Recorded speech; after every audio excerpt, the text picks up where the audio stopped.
Hello friends, again welcome back in our online video lecture series Pritesh e-learning, and the subject is industrial instrumentation and the topic is rotameter and ultrasonic flow meter of unit number 6 pressure measurement. Now today's topic is most IMP question of GTU examination perspective. Okay, and the content is basic principle regarding rotameter and ultrasonic flow meter, then construction and working of rotameter and ultrasonic flow meter, and lastly advantages, disadvantages in graph, range and accuracy. Okay, now let's start our lecture. Rotameter are simple industrial flow meters that measure the flow rate of liquids or gases in a closed tube. Okay, generally for vertically flow measurement we use a rotameter, because in that rotameter there is a float. You can see this in figure, which is move upward and downward direction. Okay, now rotameter are also known as a variable area meters. Why it is known as a variable area meters? Because flow rate is measured by the measuring the change in the cross sectional area of tube. Okay, now there is a transparent tapered glass. Okay, the tube is made of transparent tapered glass. Okay, there is a guide wire for float fixed with two ends. In a wire there is a metering float, or you can say that a rubber tube. Okay, now for vertically, as we discussed in earlier, for vertically measurement we use a rotameter, because there is a float which is move upward and downward direction. Okay, now there is a inlet and outlet pipe. The inlet pipe is generally narrow and outlet pipe side is generally wider. Okay, now a rotameter measures the flow rate by allowing the fluid to travel through a tapered tube, where the cross sectional area of the tube gradually increases as the fluid travels through the tube.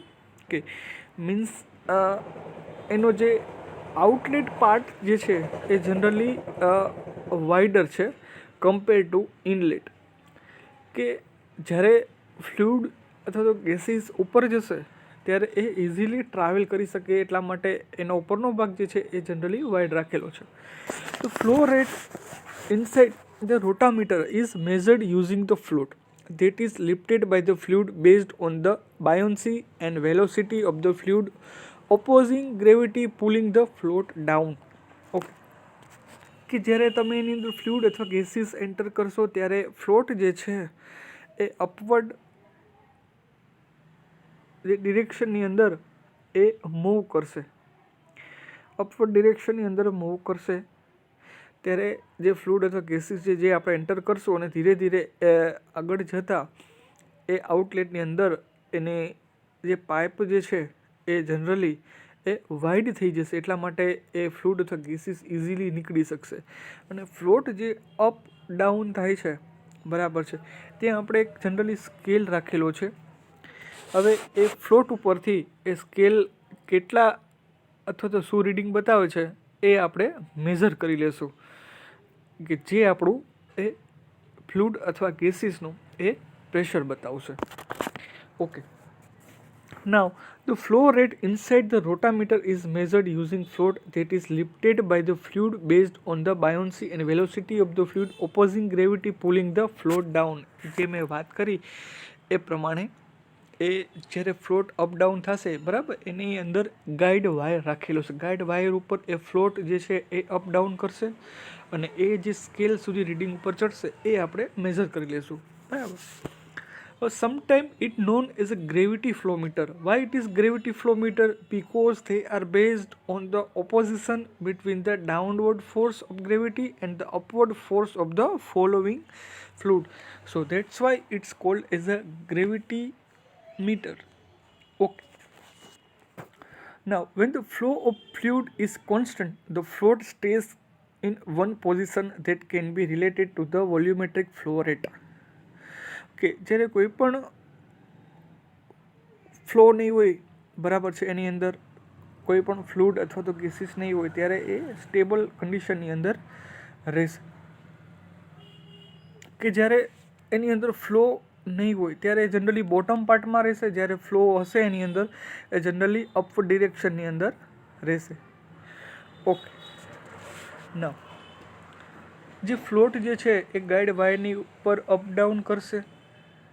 હવે કેટલું ઉપર જશે એ generally એ pressure ઉપર આધાર રાખશે, બરાબર, કે કેટલું pressure જે છે એના ઉપર એ આધાર રાખશે અને એના સ્કેલ દ્વારા આપણે એ મેઝર કરી લઈશું. જે ફ્લોટ કેટલું ઉપર ગયું એના દ્વારા આપણે મેઝર કરી લઈશું કે આપણું જે પ્રેશર જે છે એ કેટલું છે. ઓકે, જે આ સેકન્ડ ફિગરની અંદર તમને દેખાશે કે જ્યારે ફ્લો એની અંદર વધારે હશે તો જનરલી ફ્લોટ જે છે ઉપરની બાજુ જશે એ જે તે સ્કેલ સુધી, અને જ્યારે કંઈ પણ ફ્લો નહીં હોય તો એ ડાઉનવર્ડ ડિરેક્શનની અંદર હશે. હવે એની અંદર વર્કિંગની અંદર લખેલું છે કે fluid enters the tapered tube. Some of the fluid strikes directly to the float, some of the fluid passes from the sides. Okay, there is two possibility, upthrust force or weight of the float.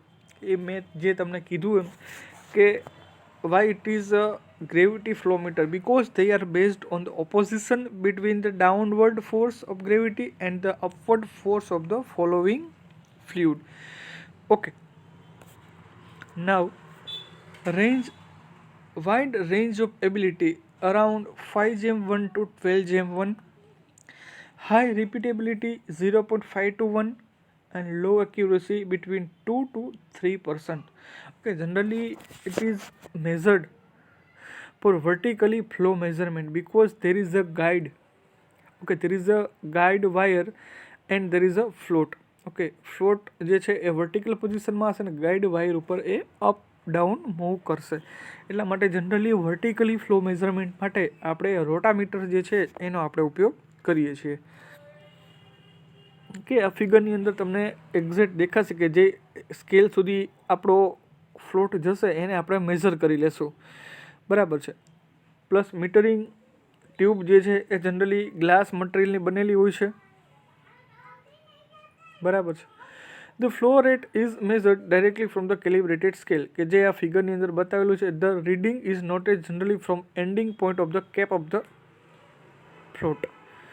Okay, જે આપણું final reading જે છે એ generally એ cap જે છે ending point of cap જે છે એના દ્વારા આપણે મેઝર કરી લઈશું કે ભાઈ કેટલા સ્કેલ સુધી એ ઉપર ગયું છે. જેને નીચે એની અંદર એનો ગ્રાફ બતાવેલો છે. Rotameter with float shape, rotameter with float shape and generally rotameter જે છે એના 3 ગ્રાફ આપેલા છે રેનોલ્ડ્સ નંબરથી, કે constant, varies and constant. Means એનો મિનિંગ શું થશે કે જનરલી જ્યારે આપણો ફ્લુઇડ ફ્લો એના ઉપર કરાવશું ત્યારે સ્ટાર્ટિંગની અંદર એ વેરીઝ થશે બિકોઝ ધીરે ધીરે એનો ફ્લો ચડશે.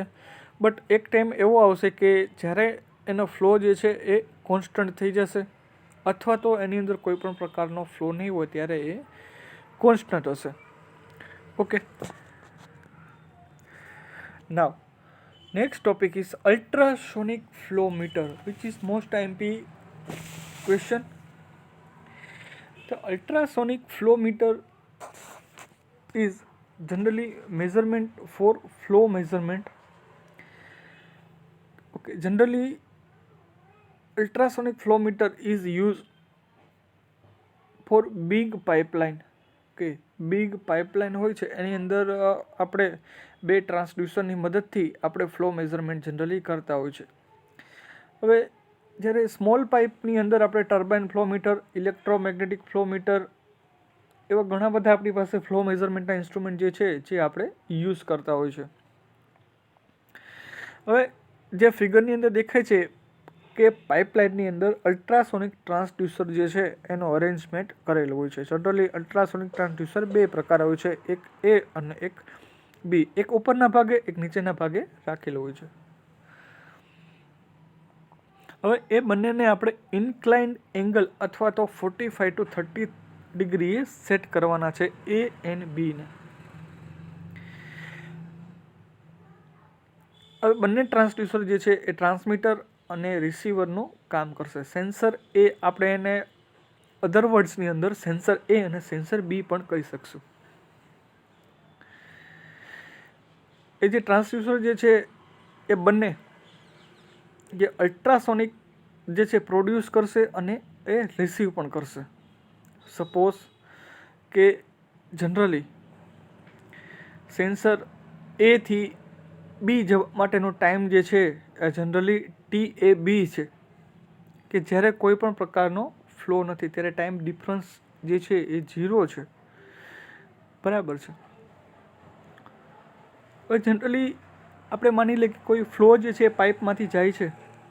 હવે ત્યારે એથી બી જવા માટેનો ટાઈમ જે છે એ જનરલી ઓછો લાગશે, જ્યારે બીથી એ જવા માટેનો ટાઈમ જે છે એ જનરલી વધારે લાગશે.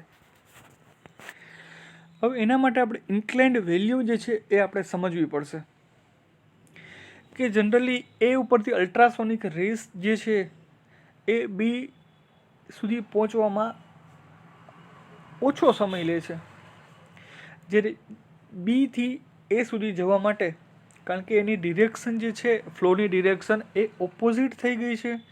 જ્યારે પાઇપની ડિરેક્શનમાં આપણે એથી બી સુધી જઈએ તો ઓછો ટાઈમ લાગે, જ્યારે બીથી એ સુધી જઈએ તો એની ડિરેક્શન જે છે એ ઓપોઝિટ થઈ જાય, એટલા માટે એનો ટાઈમ જે છે એ જનરલી વધારે લાગે છે.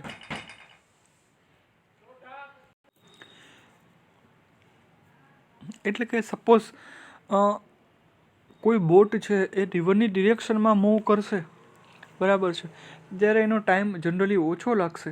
જ્યારે ઓપોઝિટ ડિરેક્શનમાં એ મૂવ કરતી હશે બોટ તો એનો ટાઈમ વધારે લાગશે.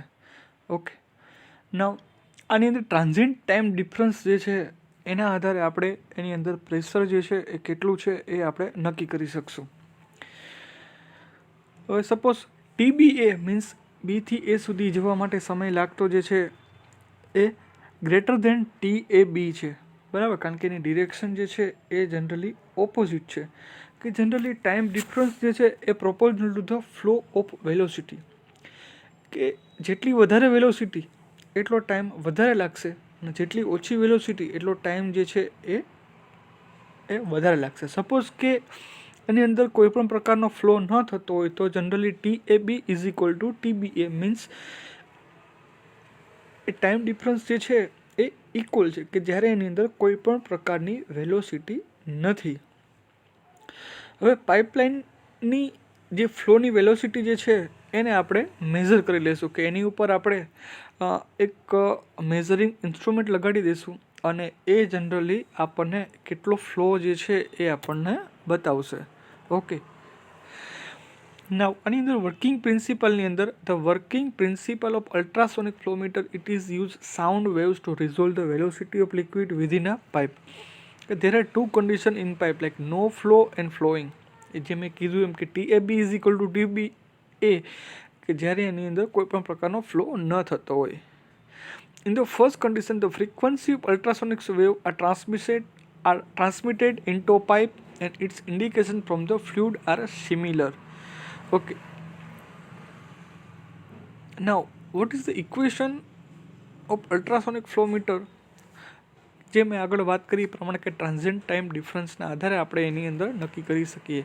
T is equal to distance upon conduction velocity. Okay,